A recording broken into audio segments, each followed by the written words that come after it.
सुनो, सिंहासन खाली करो कि जनता आती है। राष्ट्रकवि दिनकर की ये पंक्तियां केवल काव्य नहीं थी, ये पंक्तियां थी जनता के उद्घोष का, ये पंक्तियां थी सत्ता को चेतावनी देने का। नमस्कार, मैं प्रिया। आज यहाँ केवल आरोप प्रत्यारोप नहीं, बल्कि 50 वर्षों की उस यात्रा में हमने क्या सीखा और भविष्य के लिए किन संभावनाओं का उपयोग हम कर सकते हैं, उसे लेकर उपस्थित हूँ। महोदय, याद कीजिए 1974 का वो समय, जब पहली बार स्वतंत्रता प्राप्ति वाले इस देश ने सत्ता से सवाल किए, तो हमारी सरकार तिलमिला उठी और इसका परिणाम सामने आया कि 1975 में 25 जून के दिन अनुच्छेद 352 का हवाला देते हुए भारतीय लोकतंत्र का गला घोटते हुए और दुनिया के इस सबसे बड़े लोकतंत्र को शर्मसार करते हुए आपातकाल की घोषणा की गई।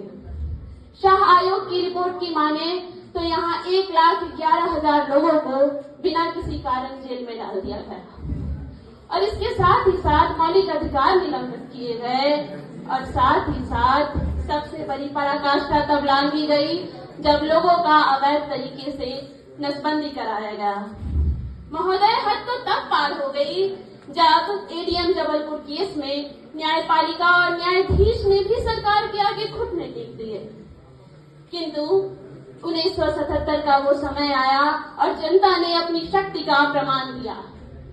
मैं याद दिलाना चाहूंगी कि यहाँ हम सभी उपस्थित हुए हैं इतिहास को कोसने के लिए नहीं, बल्कि इतिहास से सीख लेकर आगे बढ़ने के लिए। अब प्रश्न ये उठता है कि हम क्या सीखें। हमने उस घटना से सीखा कि राजनीति में युवाओं की भागीदारी न केवल आवश्यक है, बल्कि निष्पक्ष भागीदारी आवश्यक है। सत्ता से सवाल करना कदापि देशद्रोह नहीं, सत्ता से सवाल पहचान है एक मजबूत लोकतंत्र की।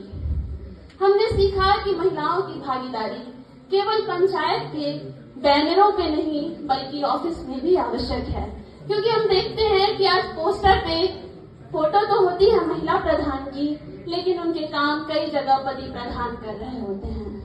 मैं चाहूंगी कि इन सभी में बदलाव हो। मैं चाहूंगी कि आपातकाल का वो समय दोबारा ना आए और इसके लिए आवश्यक है कि हम सभी युवा सशक्त हों।